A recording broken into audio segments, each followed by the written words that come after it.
m'appelle Philippe Trottin, je suis le directeur de la mission handicap et de l'accessibilité numérique chez Microsoft France.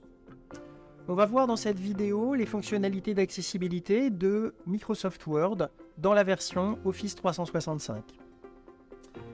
Alors, pour commencer, au niveau de Word, on va démarrer par quelque chose qui est très utilisé, qui s'appelle la dictée vocale.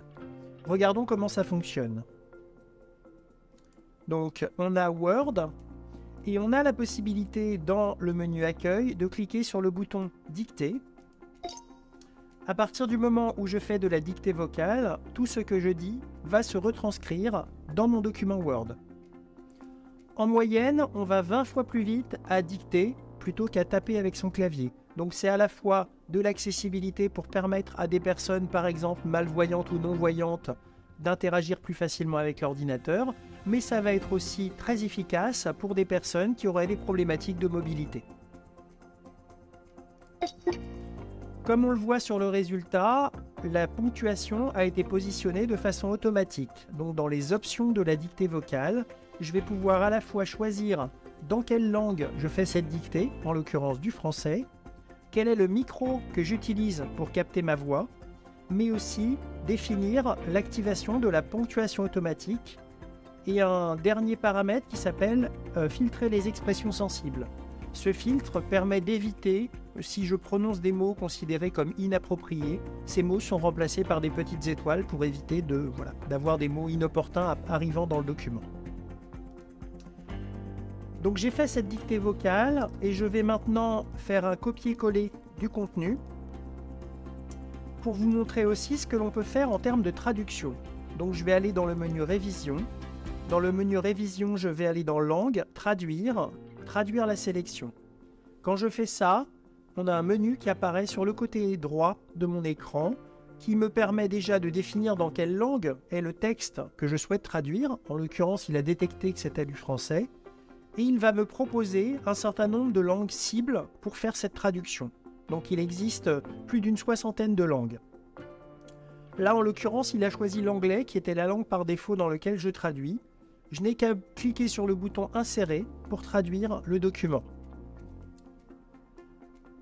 Je suis sur ce texte-là et maintenant j'aimerais donc fermer le traducteur et présenter ce qui existe en termes de lecture à voix haute. La lecture à voix haute est assez importante pour permettre à une personne de bien comprendre, entre guillemets, le texte sans avoir besoin de le lire. Donc je vais aller dans le menu Accueil et je vais cliquer sur Lecture à voix haute.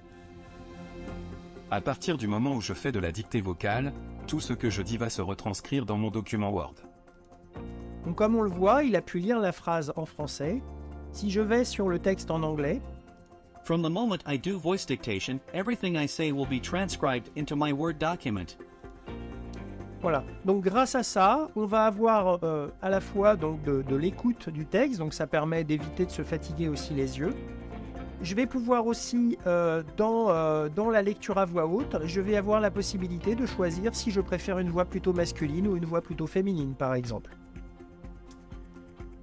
Alors, je suis sur cet environnement et comme vous l'avez vu, pour activer la dictée vocale, il a fallu que j'utilise ma souris.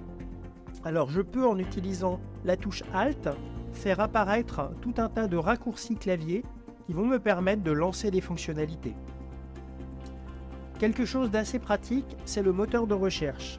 Pour y accéder, j'utilise Alt-Q. Donc ça me permet de positionner le curseur automatiquement dans la zone de recherche. Je vais pouvoir ensuite saisir la fonctionnalité que je recherche, par exemple dictée, aller sélectionner dans le menu la dictée vocale, cliquer sur la touche Entrée. À partir de là, je lance la dictée vocale sans être obligé d'utiliser ma souris. Si je veux interrompre cette dictée vocale, je vais procéder de la même façon. Je fais Alt-Q, Entrée. Dans la mesure où c'est la dernière fonctionnalité que j'ai recherchée, la dictée vocale qui était en mode d'écoute se met en arrêt.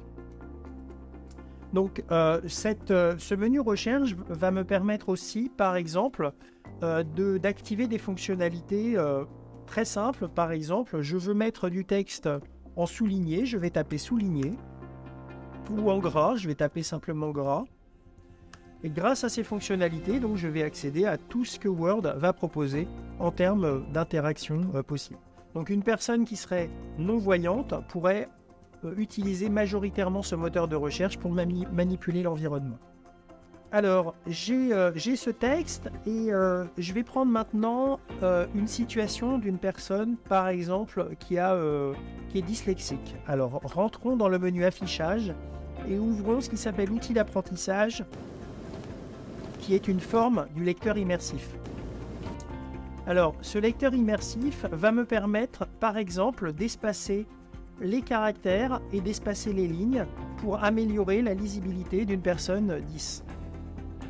On va pouvoir aussi bénéficier d'un séparateur syllabique, donc avec un petit point entre les différentes syllabes, où je vais pouvoir utiliser Focus sur ligne, qui va me permettre de naviguer dans ligne à ligne sur mon document, ou par bloc de ligne si je le souhaite, bloc de 3 lignes ou de 5 lignes.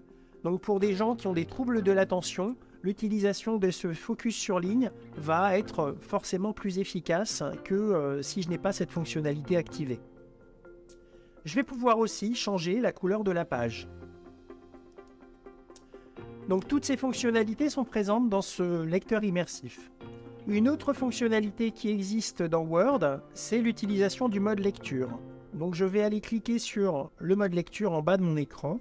Et à partir de là, je vais masquer tous les menus qui apparaissent sur mon interface, donc me permettant de me concentrer sur le document. Je vais pouvoir accéder aux fonctionnalités que l'on vient de voir.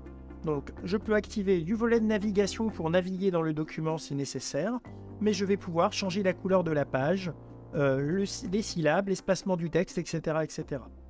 Dans l'environnement Word, je dispose aussi d'un outil qui s'appelle le rédacteur. Donc, quand je clique sur le rédacteur, je vais avoir des propositions qui me sont faites en termes de correction d'orthographe ou de grammaire. Donc là, par exemple, il me dit qu'il y a une faute d'orthographe, effectivement, et il va me proposer de modifier, donc il va me faire des propositions de modification en fait du texte. Donc je vais modifier et grâce à ça, je vais améliorer en fait un score de rédacteur. Alors le score de rédacteur n'a de sens qu'à partir du moment où le nombre de mots est suffisant pour calculer ce score. Et donc grâce à ça, je vais pouvoir définir aussi quel type d'écriture je suis en train d'utiliser. Est-ce que c'est du langage plutôt formel? Est-ce que c'est de l'usage occasionnel, etc., etc.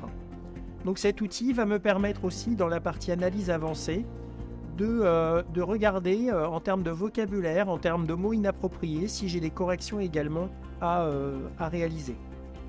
Donc là, mon score de rédacteur est plutôt parfait dans mon exemple. Au niveau de Word, il existe également un outil appelé vérificateur d'accessibilité qui me permet de vérifier l'accessibilité d'un document. Je peux y accéder dans le menu Révision en cliquant sur Vérifier l'accessibilité. De la même façon, si ce document je l'exporte au format PDF, j'ai une fenêtre qui m'invite à utiliser le vérificateur d'accessibilité de façon à m'assurer que ce document sera bien accessible à tous les utilisateurs. Alors, première erreur constatée, il manque une description derrière une image. Effectivement, j'ai collé une image dans mon document. Cette image ne contient aucune description. Le problème est que lorsque un utilisateur non-voyant va utiliser un lecteur d'écran, le lecteur d'écran ne va pas être en capacité de décrire l'image. Donc, normalement, il faut aller saisir un texte de remplacement pour corriger le problème. Donc, pour ce faire, je vais utiliser la dictée vocale de Windows, activable, je le rappelle, avec la fonctionnalité Windows H. Il s'agit d'une photo du pont Alexandre III à Paris. Le ciel est bleu avec quelques nuages. On voit des statues dorées sur des colonnes et on voit également d'anciens lampadaires. Donc maintenant, j'ai fait ce commentaire derrière cette image. Donc si je vous montre ce que ça donne avec un lecteur d'écran. Document 1, Word fenêtre, document 1, édition. Si avec mon lecteur d'écran, je descends sur l'image. Il s'agit d'une photo du pont Alexandre III à Paris. Le ciel est bleu avec quelques nuages. On voit des statues dorées sur des colonnes et on voit également d'anciens lampadaires, images alignées sur le texte. Sortie du narrateur. Donc comme vous le voyez, grâce en fait à ce lecteur d'écran, je vais mieux comprendre ce qui est sur cette image si je suis malvoyant ou non-voyant. Deuxième problème, utilisation de cellules fusionnées ou fractionnées dans un tableau. En effet, sur mon tableau qui comporte normalement 3 colonnes, j'ai fusionné le titre des colonnes 2 et des colonnes 3. Ce qui fait que ce tableau n'est pas homogène. Aller expliquer un tableau non homogène à une personne non-voyante est relativement complexe. Donc l'outil va me proposer de fractionner cette cellule en deux, de façon à ce que chaque colonne porte bien un titre. Ce qui est maintenant le cas, donc mon tableau est accessible. Dernière chose, j'ai mis du texte en gris sur fond blanc, donc le contraste de texte est difficile à lire. Et donc l'outil me propose de changer la couleur de la police de caractère ou la couleur de la page. Donc si je remets la police de caractère en noir, par exemple, là j'ai fixé le problème d'accessibilité. Voilà. Donc grâce en fait à ce vérificateur d'accessibilité, je vais pouvoir beaucoup plus facilement traiter tous ces problèmes d'accessibilité. La seule chose qui ne va pas être adressée par l'outil, c'est la structuration du document. Ça veut dire quoi? Ça veut dire qu'il aurait fallu que je rajoute un titre à mon document et des chapitres et que j'utilise en